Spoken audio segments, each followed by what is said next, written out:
So, good afternoon. Thank you so much for being here. We're going to start right on time because we have a really wonderful conversation to have together. And we want to be intentional about just talking about what we're doing here, but also really engaging in conversation. So, we can run a mic, I think, if we need to, but we really want to have a conversation more than just a lecture, but we do want to set the scope of the conversation about what we're talking about. So, thank you for being here. My name is Jawanza. I use he, him pronouns. I'm Director of Organizing at Vocal New York in New York State.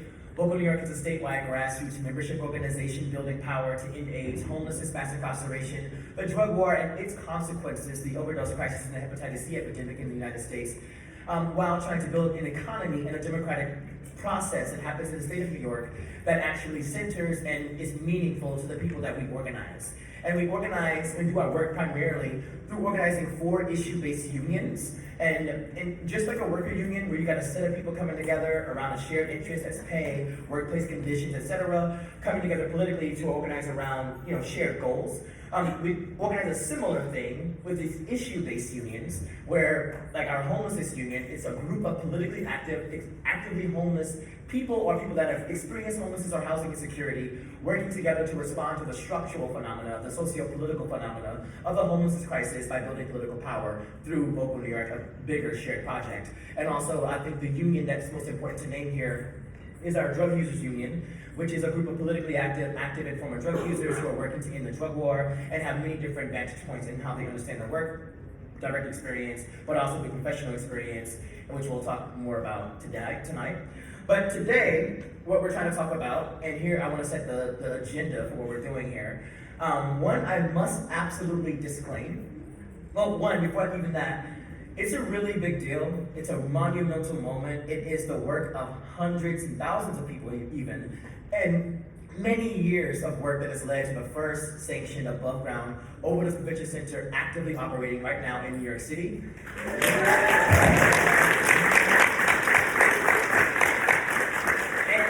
And I mean, it really is a phenomenal structural materialization of all of our work, all of our efforts, and it really helps us understand what's at stake.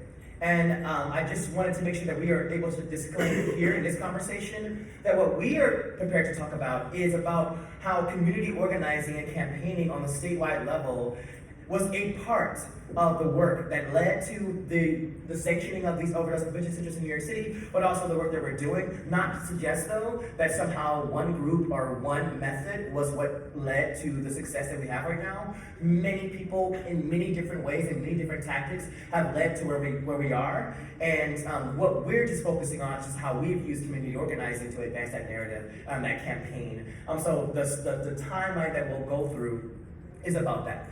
So with that, I will pass it to Marilyn. Hello everyone, my name is Marilyn Reyes. I am a Users Union leader and board member of Vocal New York. In New York City currently, a New Yorker is dying from an overdose every 3 hours. For the past 8 years, overdose has the leading cause of death for homeless New Yorkers. Overdose is taking more lives than homicides, suicides, and car accidents. White New Yorkers' rates are stabilizing while Black New Yorkers are still dying. In New York State, a New Yorker is dying from an overdose every 80 minutes. Over 6,080 New Yorkers died in 2021. Across New York State, we are losing 16 New Yorkers a day to preventable overdose. And now I'll pass it on to Jawanza. Thank you, Marilyn. Is there anything you want to share, just reading those facts and that sort of setting that stage? Anything that's really coming up that you feel like is important for us to name in this moment? I know we're among friends who understand the gravity and the scope of this issue, but if there's anything else you want to add just from your own heart, this is the space. Overdose is preventable. And our lives matter.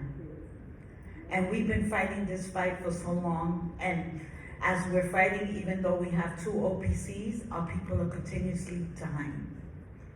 I respond to the ER every day in my day job when someone suffers a non-fatal overdose. And this cocktail of drugs that we have today is a cocktail for death. So we need much more than just the OPCs. We need safe supply and a lot of other services available now, not later. We need it now. Thank you, Marilyn, and thank you for that. I want to also make space for Terrell and Jasmine to really introduce themselves as we move forward. So, Terrell.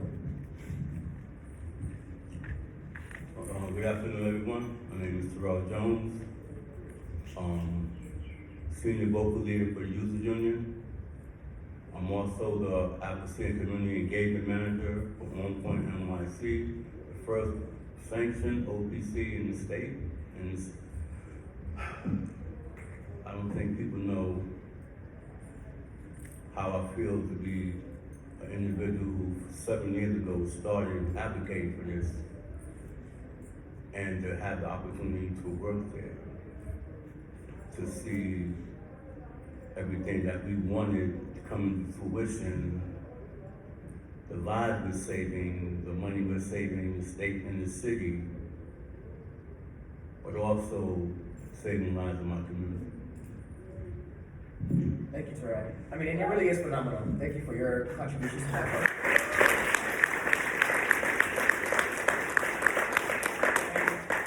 I want to pass it to our phenomenal Jasmine Budnella.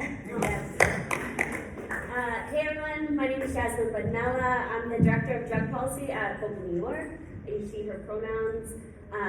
Again, sharing like the legacy, the beautiful power of OPCs. I moved to New York from Chicago, was mentored by Dan Big, and we used to dream up what it would feel like and what it would be to have overdose prevention centers in Chicago. And so having run parts of this campaign over the years has been like my life's work, and I'm so proud to be able to share parts of it today with you all.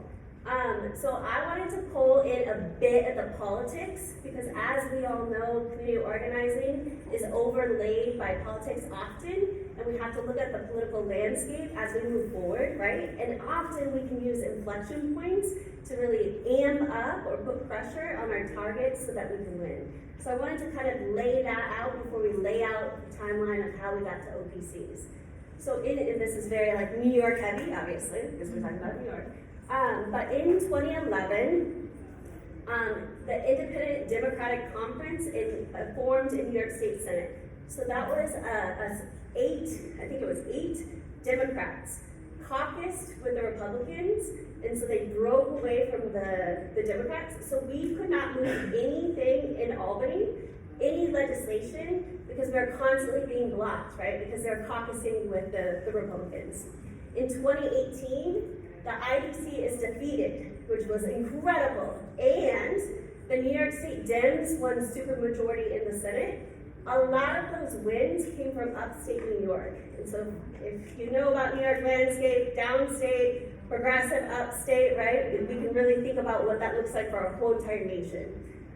In 2019, the New York State Senate formed the Overdose Task Force, which was this task force that they really wanted to talk to community members and hear about what's going on to shape legislation now that they had supermajority.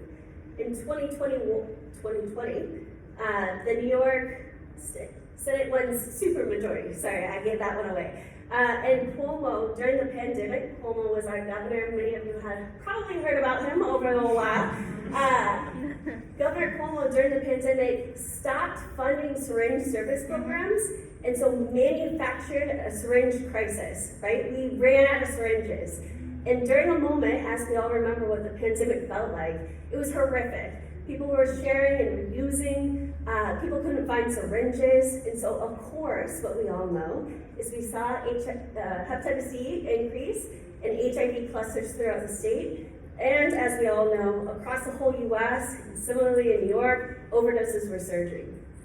2021, the legislature passed 3 long overdue bills that the Users Union had fought so long for. One of them, syringe decrim, we fought 11 years for. Many of the folks who started that fight sadly are no longer here.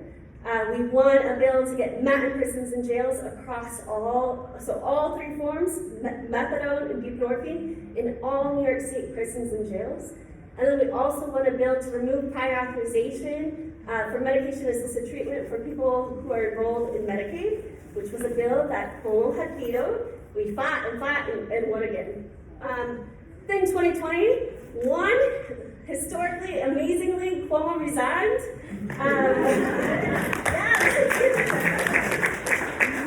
And then Governor Hochul takes office. Governor Hochul started her address to New Yorkers saying, hey, I lost my nephew to overdose. So it was a start for us to be able to be like, hey, you see our shared pain and grief. Let's work together. And then Eric Adams, you all might have heard of him too, the mayor of New York, just won in 2021, he won. And then 2021 also, huge round of applause for this. On Point opens the first of all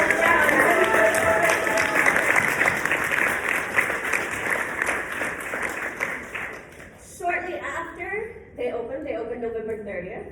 Shortly after, I think it was December 1st, Governor Hochul puts in office Dr. Mary Bassett, who had worked under de Blasio, who is a harm reduction champion. And Dr. Chinazo Cunningham took over the Office of Alcohol, I think they changed the name recently, but it's Alcohol Substance Abuse Services.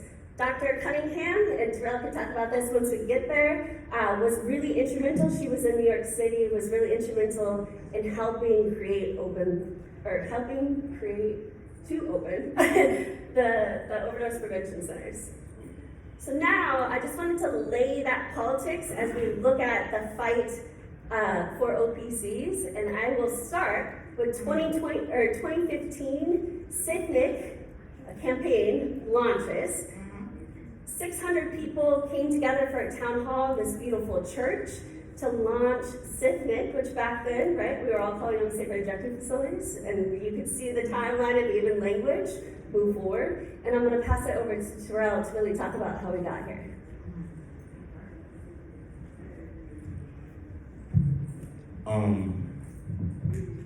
Before that launch even took place, there was conversations first concerning, we just got the report from the state and city about the number of overdoses in the community. And we talked about something new had to be done, something, is this too much at this moment there that the numbers keep increasing year by year and something new has to be done? Conversation came up between Sarah Evans and Matt Curtis. They brought to the users union about launching a campaign for safe injection facilities. Some of us have heard of those facilities, but we didn't know much about them. What we knew, they saved lives. So what we did was we had called the users union together and we had a full-blown conversation about, is this a campaign that we are willing to take on? Because of the stigma around people who use drugs. And now we felt taking us to the next level, will individuals be exploited among this because how we were road mapping the campaigns that we wanted to put together. And we knew that people who use drugs had to be a critical part of this. We debated back and forth for like 3 to 4 weeks, because we were concerned about people and the magnitude of what would happen once we started this campaign. And we came to a decision that we were going to do it. That something new definitely had to be done. So that night, 3 weeks later, the SIFNIC campaign was introduced. We gave out the t-shirts and said officially, we're going to start launching this campaign to provide consumption spaces in New York City and over.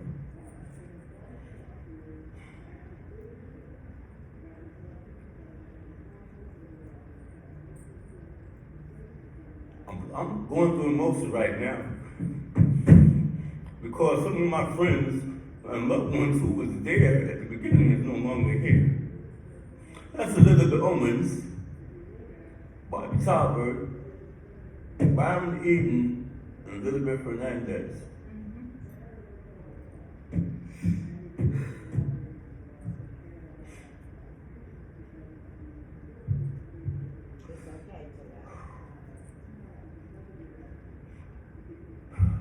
Because all of us were former users. And we knew what was happening in our community because we all was on the front lines. Giving out Narcan education. And my thing is, they're no longer here to see the great work that they put in has come to fruition that these centers are now open. But I want them to be remembered for the work that they did to help get these places open.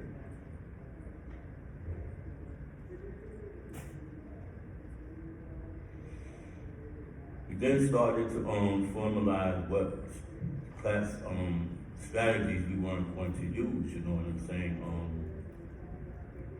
And to bring the community in, because one of the things that we realized is that without the community's input, this is not going to work. So we sat down, strategized, organized things that we wanted to do. Marilyn came on board, and I'm going to pass it on to her. Well, let me open up a bit for Marilyn. Yeah. First of all, Terrell, I mean, those names are, it's hard to hear it. Like, I'm trying to keep myself sort of composed. But I think one of the things I want to pull out that Terrell is naming is that even as early or as late as 2015, like, there was not like some universal consensus that the direction forward is for us to fight for safer consumption spaces. Like, the organizing practice had to be like, let's have a conversation. Let's have a dialogue, a dialectic where we're like, hey, do we really want to do this? What does it really mean? Well, do we really understand what they are? And so there was this tension, this engagement that happened through organized bodies with people who are active drug users, people on the ground, people that are harm reductionist practitioners, and coming together, having the time and the space to have the conversation to come to a shared decision. And then when that shared decision is found, we launch the Supervised Injection Facility campaign, SIFNIC, in New York City. 600 people come to a church together to have a conversation, and there's people who have worked at safer consumption spaces for decades from around the planet, came to that space. I was a very young baby organizer then, and I was in the room. And I'll never forget that Amy Goodman from Democracy Now! Was the facilitator of the event, which really mattered to me. And Elisa, one of the co-executive directors of Local New York, I was like, Elisa, I was a child, remember? I'm like, Elisa, can you like ask her for a picture for me? And I have that picture. And I look at it every once in a while, and I'm like so proud of it. And just to be at this point where like On Point is active and saving hundreds of lives, like that this room was a flashpoint in that movement. So I think that this moment, this cohesion, this inspiring movement building moment led to material work, because then we had a shared vision. And now what are the steps? What are the physical steps we're gonna take to get us closer there? Which leads us to this next point that Marilyn is gonna talk about, the 2016 feasibility study. So in 2016, City Council gave some money, I think it was $100,000, to do a feasibility study to show if people wanted this and if this would work. So the Peer Network of New York and NIAM, New York Academy of Medicine, collaborated with us, the peers, and we went into different organizations, harm reduction agencies. We went to organizations in the community as Project Renewal, and we did this study. Me, Terrell, and other peers did this focus group in each organization, and NIAM printed the whole report. And then we started waiting for the mayor to respond, to let us release the report, which it took him forever to release. Marilyn, so Marilyn's naming the, and I'm gonna pass it back to Terrell. Marilyn's naming the feasibility study, and I'm an organizer, right? That's what I do. Like, these folks work in harm reduction and like drug user rights policy, etc. I do tangentially, but I'm an organizer, and one of the things that I think is important to drive home is that, so we organized SIFNIC, the campaign, then SIFNIC made a demand for a feasibility study that the city had to fund, and then we had to organize to demand that the results were released with direct action. Community organizing. Yeah. And they didn't just release it because it was the right thing to do, they were forced to release it through a wide range of tactics, including advocacy, closed door meetings, trying to be civil, but then also Direct turning action. up at City Hall. But let me pass it back to Terrell. Yeah, so, as Marilyn mentioned, those focus groups, very emotional. Seeing down to individuals who were all former or current users, and mainly current users, where it took us, the farthest we went to see was the Coney Island to a waiver site that Harm United was doing. And we ran into 4 pregnant young ladies out there that we sat down and we interviewed for this feasibility study. The emotions were so deep to hear these young ladies speak about what they were going through, the lack of services, would they be in the position that they would be in right now? And it showed us right there at that moment how crucial this work was and how we really had to get this work done to provide a safe space for individuals to come into. So after we gathered all the information for the feasibility study, as he stated, we gave it to our former mayor, de Blasio. It sat on his desk for the longest, as Jawanza said, we had to go advocate meetings, all that stuff there. Then it was pushed up to Cuomo's desk. And it sat there. And it sat there. And it sat there. He promised us that he would sign the study after the elections. And that never came to fruition. It just sat there. We started organizing around talking to Zucker that, you know, you need to do something, you need to push him to sign this. Who's up? New York State Commissioner for Health, the health department, we had to reach out to him, and we got the same results. So we made a conscious decision that we were gonna be going up there every motherfucking week. And you're gonna do something. Then we also made competition in that time too to educate our local officials, city members about harm reduction and safe inject facilities, where we put together the Safe tour. I think Tony remember when we did White Faces, Black Lives, where we had the educational piece there where we educated every single elected official that wanted to be there about harm reduction.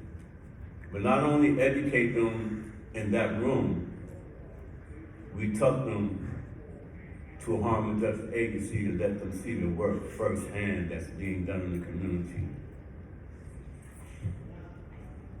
This tour took us upstate, Bronx, Manhattan, all over to set these sites up and to educate the community about what a safe injection facility is and what it does. And what was the mission of that, to save lives, reduce costs, reduce taxes, to save the city money. We met some pushback, some opposition, but most people understood what we were trying to do.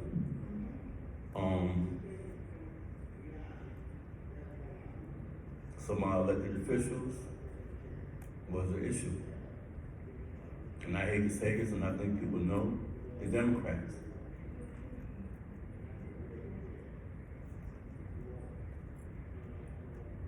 Those tours, those meetings were so emotional to sit back to hear elected officials say, we hear what you're saying, but we can't let our constituents know that we are friendly people who use drugs. We can't do that. Our reputation's at stake. And in so many of those meetings we left, emotionally broke down, crying, holding each other. And we were trying to figure out, was we going to continue this fight right now? Because it looked like a no-win situation. Thank God for Elizabeth. Said, no, we don't give up. All we do is win. That's right. And again, during that process of this tour, another decision was made that these motherfucking facilities were gonna open even if it wasn't in our lifetime. They were gonna open. It was gonna be passed on from one group of union individuals and other individuals, that we were gonna make sure that if I was not here, or anyone was not here, this fight was gonna continue. The tours became productive. People started to understand, that our communities have been crying about overdoses in the community, and this was a way to help people make informed decisions in their lives and keep people alive. You want to add anything else?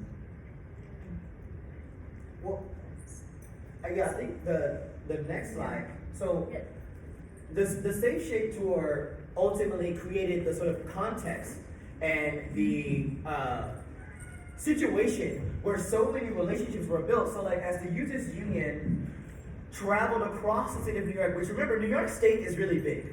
Like, so many people just think about New York City, but like, it's not just New York City. And Jasmine sort of opened up with this conversation about this downstate, upstate sort of dynamic and all the sort of politics around it that led to really horrible things like the Independent Democratic Caucus that prevented us from any meaningful progressive policy for at least 10 years. And, but because of the relationships, even despite the pushback or the tension, that community engagement, that community political education, that like demystifying of, this revolutionary practice that is harm reduction, across the state in towns like Plattsburgh, in, I want to say Beacon, there's many places that they went to. I didn't go on that tour. But those relationships were then seized for political means. And I want to pass it to whoever slide it is for us to talk about in Overdose, New York. Yeah, so, and again, the beginning timeline, right? So IDC is still stronghold on the Senate right now, right? As Jawanza and Terrell mentioned, we go across the state. From that, we have all these relationships that then we bring everybody together and we launch in Overdose, New York. Because we said, hey, this is not a downstate issue, this is not an upstate issue, this is a New Yorker issue, right? This is not a rural issue, it's not an urban issue, it's a New Yorker issue. So we formed in Overdose, New York, and we launched this platform in 2018 with really 3 tenets. And the 3 tenets are here. There's always the 4th one, don't do more drug war. But the 3 tenets are, hey, we want universal access to life-saving public health tools, and you can tell this is dated language, right? So medication-assisted treatment, naloxone harm reduction. We want innovative strategies for evolving epidemic. So this second one, and then we want to commit to public education that provides information and hope. The second bullet was where overdose prevention centers lived. But given that we went across the state, we knew that not everybody was already with us, right? And so we wanted to bring people along with us, have them join this fight with us. If we're gonna fight for Mountain prisons, jails, let's do it. And let's talk about why overdose prevention centers are important when people come out. And so through End Overdose New York, we built this coalition, this cutie picture, and there's more folks. And we came together, and now, looking back at where we're at in 2022, is the majority of the stuff on the End Overdose New York Coalition platform has been won. There's one that's outstandingly left, and that's authorizing overdose prevention centers across the state. But everyone in that coalition now is ready to fight for that across the state. So this was another moment of like, hey, we know that the IBC is holding the Senate. We know that we're gonna have to build statewide power, and this tour gave us an avenue to build a coalition to get that going and moving. And then in 2018, also, building off that statewide power, we introduced the Safer Consumption Services Act, which was our bill to authorize overdose prevention centers across the state of New York. So from that coalition, we hit the halls of Albany and introduced this bill. And then Terrell or Marilyn and Jawanza, you want to talk about the bill? Yeah, okay. Well, so the Safer Consumption Services Act, I think you gotta really be intentional. It's about authorization, but it's also about funding. Like, it costs money to provide these life-saving services. People need to have, livable wages and more, thriving wages, if you will. And so in 2018, the two state-level elected officials that introduced the bill as primary sponsors of each of the houses in New York City, we have a Senate and we have an Assembly. And in the Assembly, it's Representative, Assemblywoman, I should say, Linda Rosenthal, and in the Senate is Senator Gustavo Rivera, who has a really long-standing relationship to our Users Union. Gustavo represents the Bronx, and so many of our leaders and members have really, done a lot of work in that borough, and just have a long history of doing political work there. So it's really, I think, been mostly a really beneficial experience with him having the bill. But essentially, where we are right now is like we're still trying to even get this to be like the thing. I think we're closer than ever before. We are close. Yeah, but y'all should talk dynamically about what the bill does and like what it means if it is passed. Why are you still going up every year to Albany to do that? We are going to Albany every year because we need this now. We can't wait no longer. Now that we have 2 OPCs, you can see that it's working. How many lives that has saved, Terrell? We got a slide on there. Yeah. I think that was about, I don't have to update the numbers, but I can say this here, from 2 weeks ago, the numbers I remember. So we have saved over 500 lives. We've worked with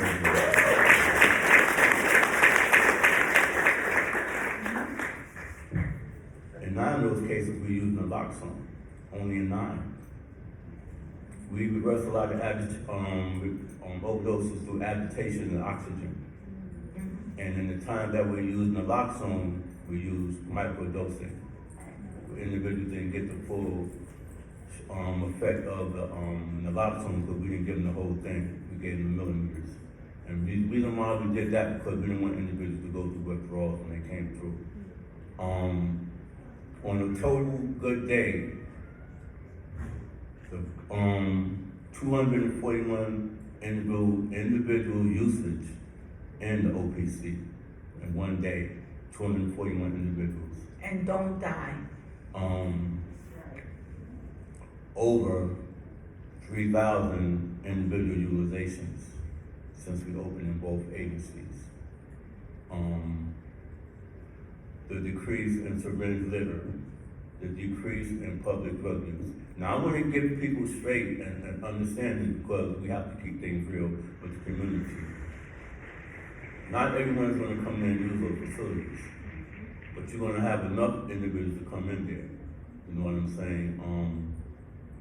Because it's about understanding the drug users and the drug users' rituals, what they go through and what they do.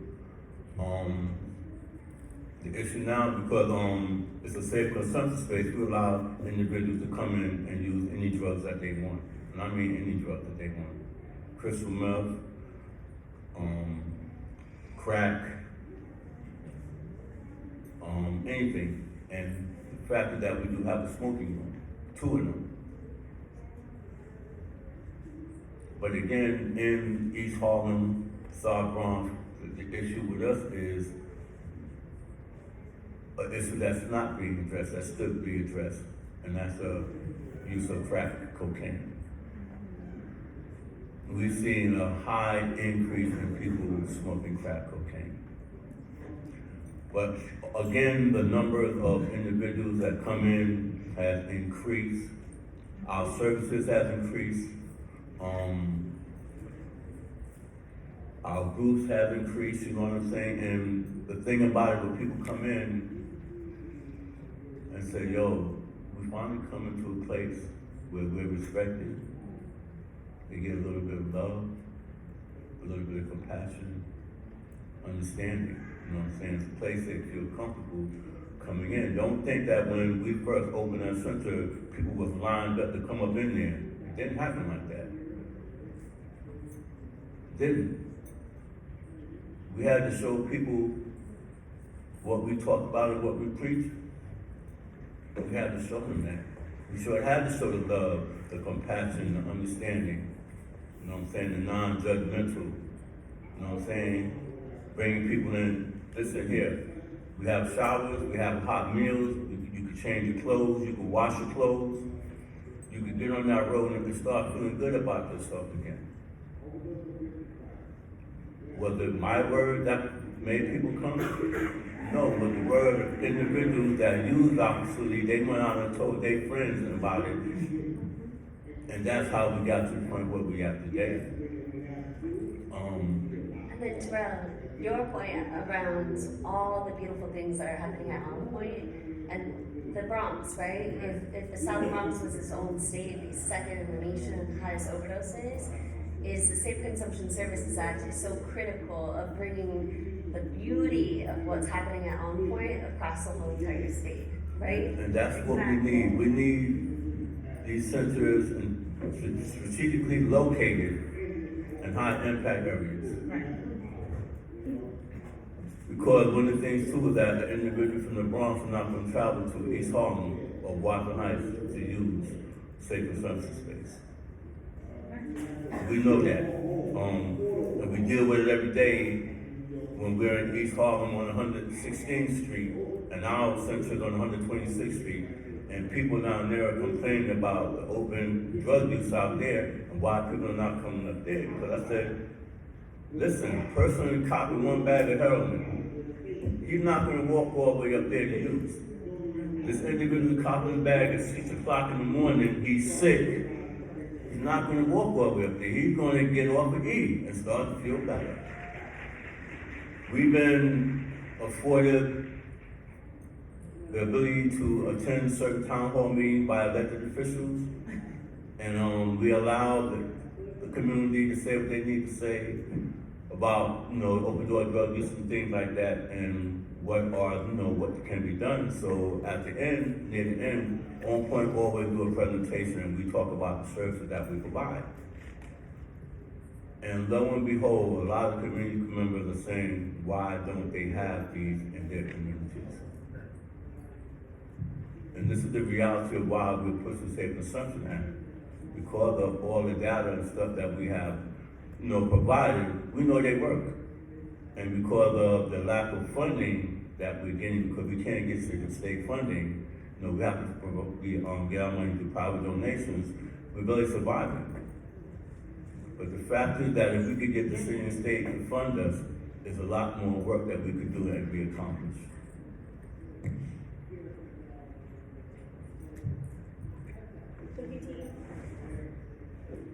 And so, like Marilyn said, and we're gonna speed through parts of this timeline so that we can open it up for you all to have some time, have some questions.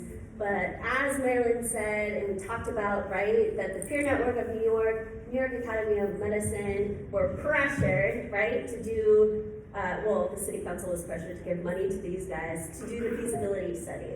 Sat under de Blasio forever, we led aggressive campaigns and pressure campaigns to get him to release it in 2018, right? Again, IDC is still holding power. I think that's important because at the state level we were stuck, so we were focusing on the city. Lots of pressure, lots of direct actions, ending on May 3rd. with this civil disobedience over here, where 11 people got arrested at 11 o'clock, including Councilmember Levin. It couldn't have been more perfect. And Jawanza. And the very next day, de Blasio comes out, releases the feasibility study, and says, hey, you know what, I support overdose, we were calling them safer consumption spaces, he changed it to overdose prevention centers. I support overdose prevention centers, but it's really not up to me, it's up to the state. Right?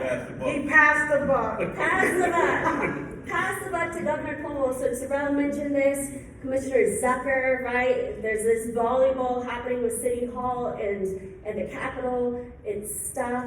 Governor Cuomo says, hey, you know what, I will approve these after the election, etc. Did not.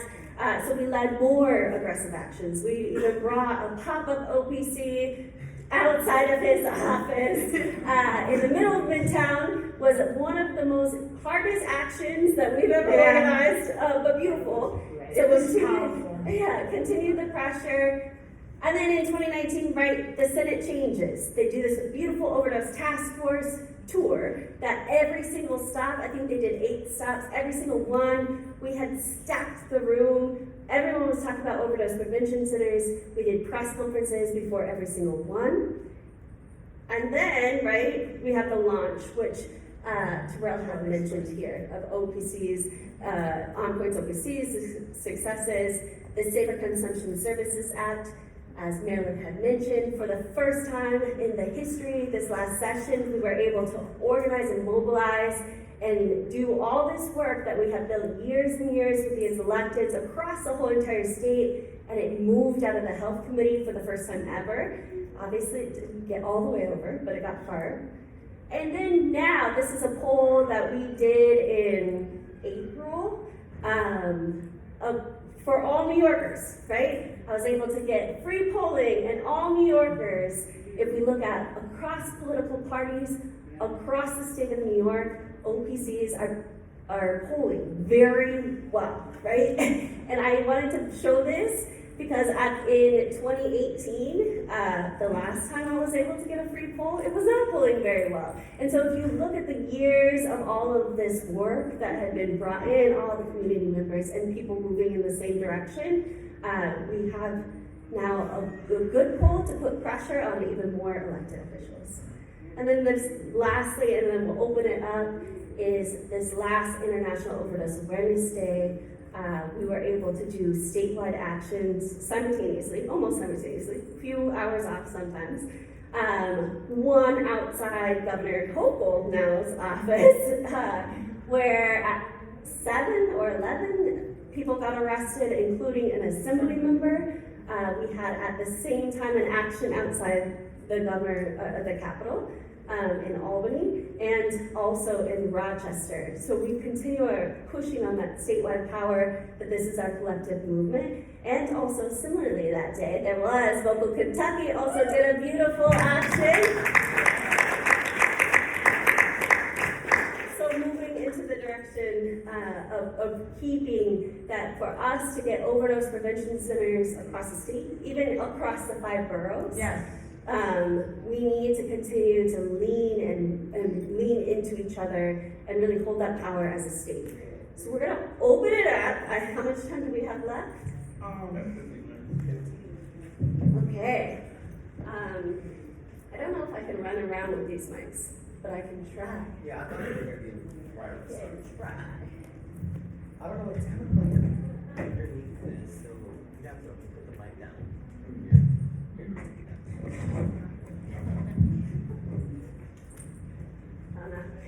Cool. Yeah. It's not Well, I mean, if you have a question, you can come up or speak really loud. And questions and comments. Yes. And I think, I want to thank Terrell, Marilyn, and Jasmine for just, sustained years of work in a very emotional.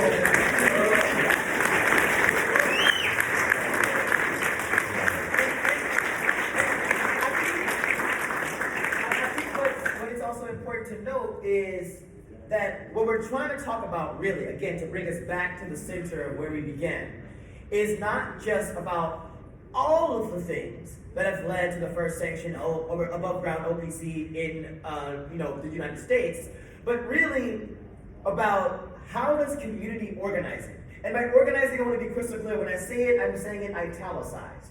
I'm talking about the creation of the conditions and the context for the transformation of people towards immediate goals or needs being met, for the transformation of communities and structural transformation. And that's why just having, semi-authorized OPCs in New York City is not enough. We have to pass the Safer Consumption Services Act because we have to give the policy feedback to the community that this is sanctioned by the state because people that use drugs matter.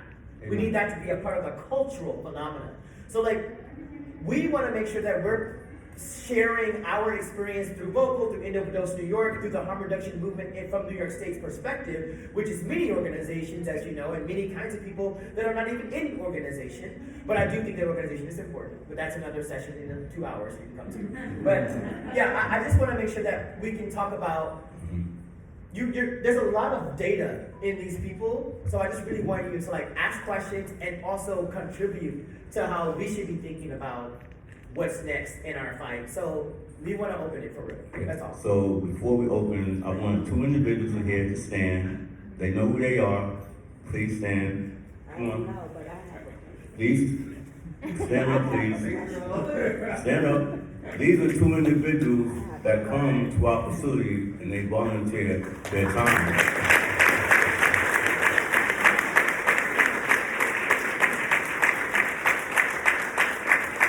They have come on outreach, provided services to our community. They have done syringe pickup. You know what I'm saying? I love those 2, you know what I'm saying, because they came in with there was this fire and desire that they just needed to do more. And they volunteer their time 3 times out of the week. Medical students know that we really need to pass that message on to individuals, but I just really want to thank them for the work that they've done in helping us at the OPCs.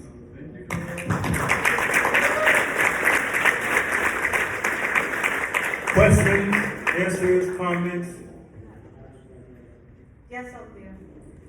Yes, I heard you mention about the showers. Can you tell what other services that y'all offer there?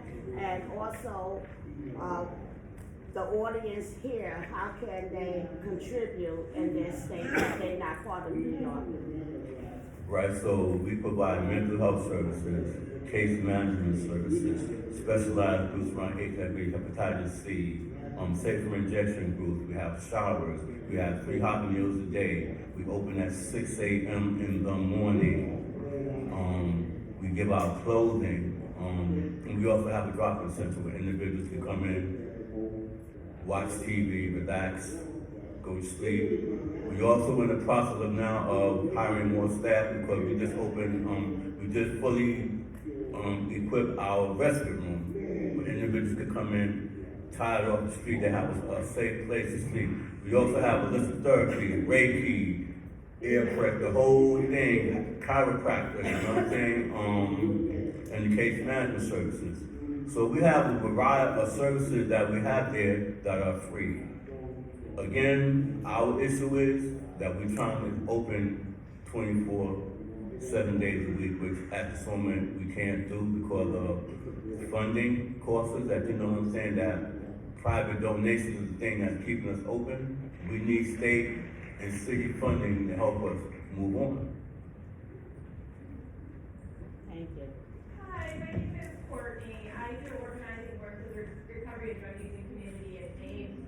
And I was just thinking, I heard you all talk about kind of losing your own along the way as you were fighting for this. And we have that same experience in Maine. I think with Jesse Harvey, that many of you know, Terry Morissette.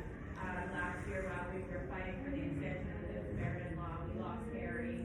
And when I think about organizing in the future and continuing this fight, I'm really deeply thinking about how do we take care of our leaders and how do we practice, care between our organizing communities. And I'm just wondering if you have any insights about how you build those systems of care to that we're taking care of our own while we fight for our way world. Harm reduction services. I'm going to speak on me because on the services that were provided at On Point, especially mental health services, the case managers and the social workers at times, we had to sit back and come and talk to them because of the depression, the trauma that people don't think that we as organizers and leaders go through. And we had to take time out from them tours.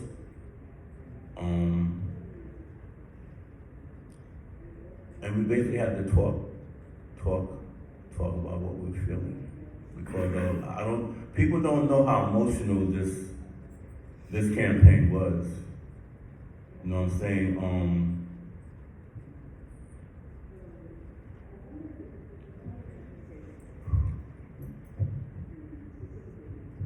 When you go somewhere and you're doing your work and you're giving Donnie some clean syringes and harm reduction supplies to use, and you come back the next day, you're not there.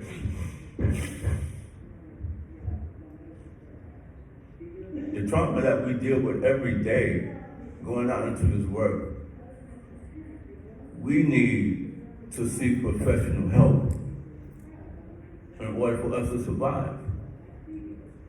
We deal with death day after day after day after day. And we need an outlet. So yes, I seek professional help because it helps me deal, and I use my team here. I use every service that's available to me to help me make it through the day. And that's what worked for me.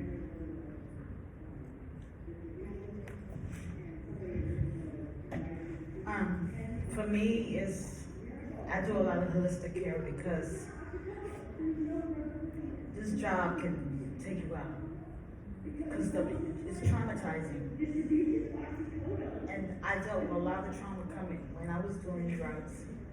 And for me, I know that I can easily fall into my comfort zone where I used to be so comfortable in.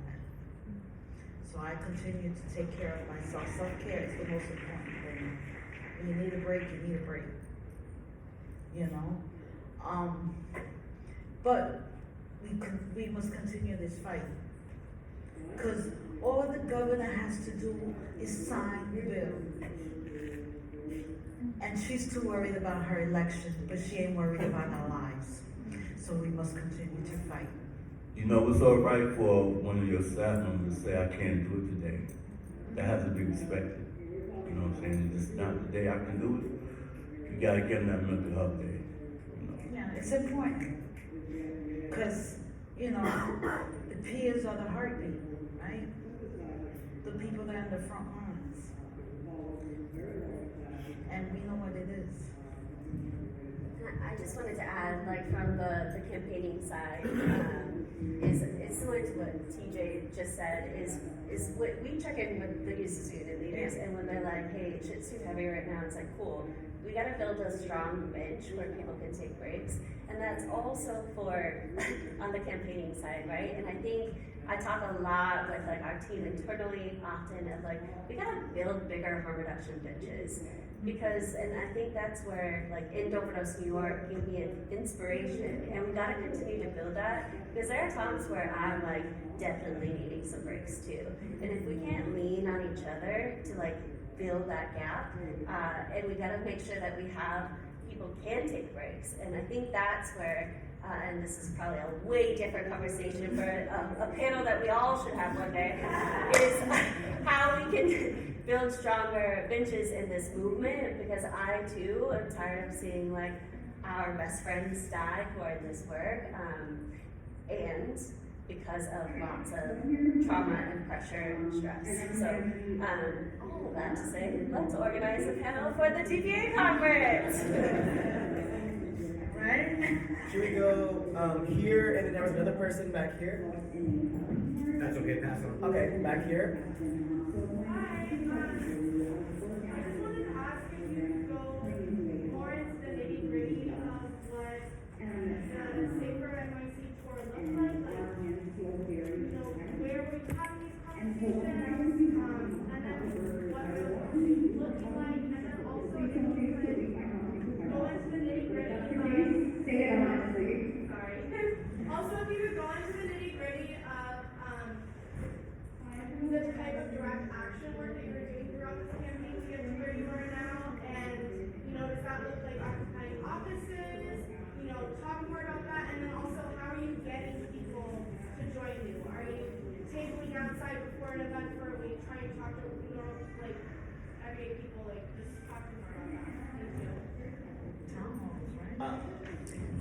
You want to start on? Okay, so let me start, and then I want to pass it. So for sure, for the Safe Shape tour, I know that I wasn't a part of it. I only went to one. That was in the Bronx. I think Terrell can talk more about that in Maryland.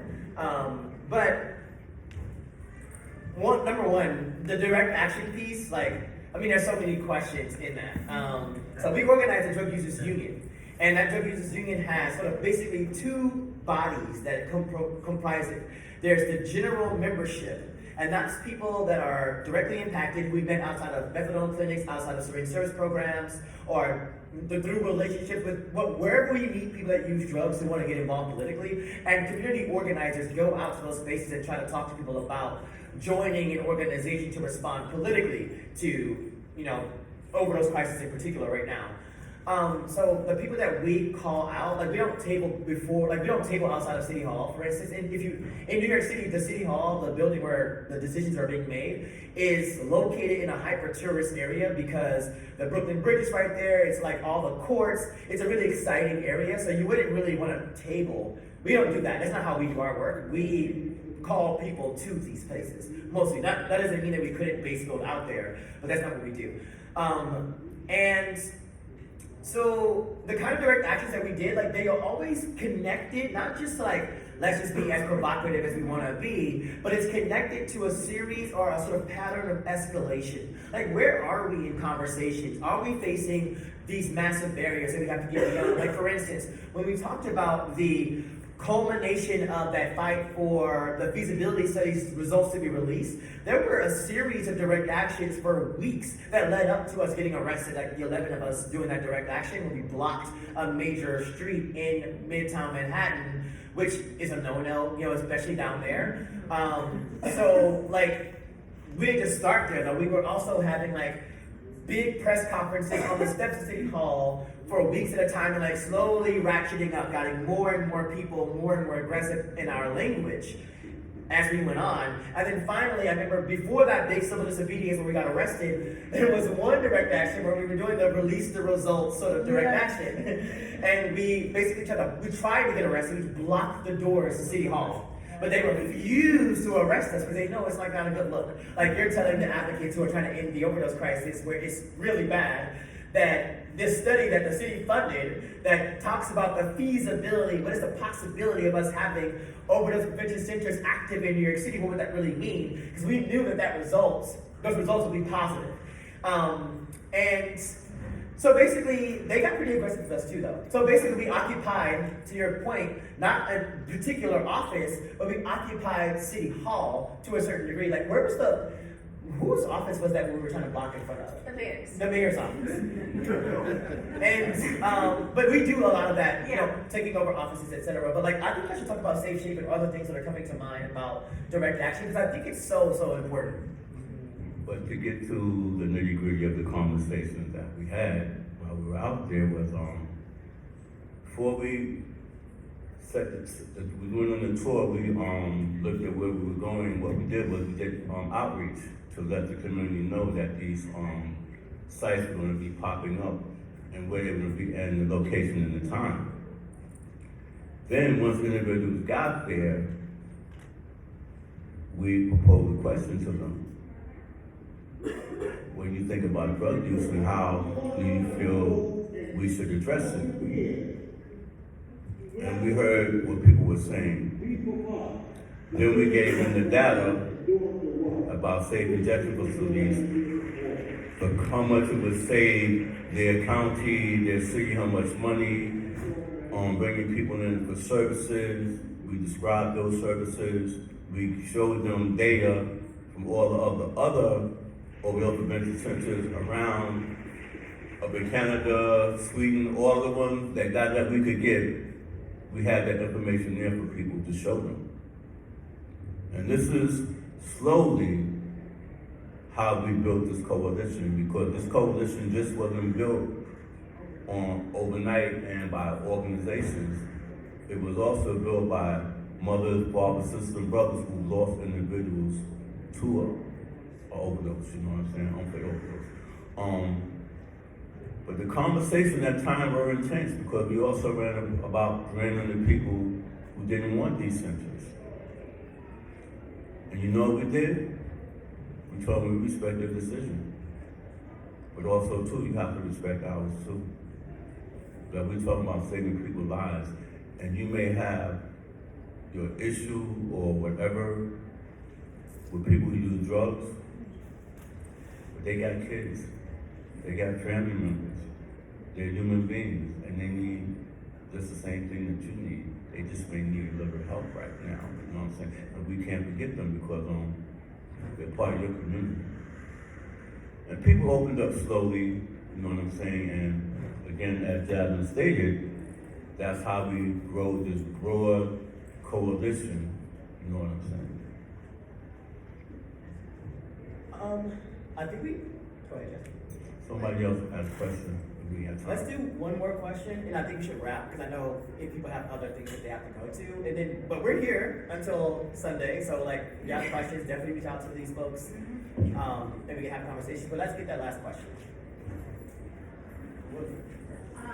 My name's Kathy, and I feel like it needs to be noted that y'all quoted your 500 and some people saved, but that doesn't quantify all the folks that y'all have saved, just not that day.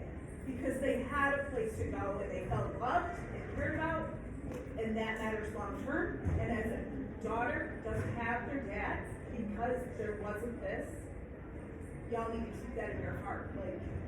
You're doing amazing work. The numbers can't quantify what you're doing. And you're right, the numbers will never quantify what we're doing because we know the number of individuals who lost before these centers was open.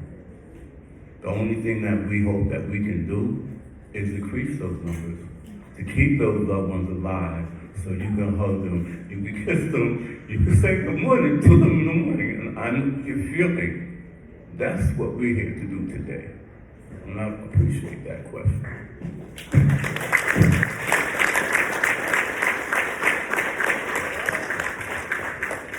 Do you have any left? Okay. Thank y'all for being here.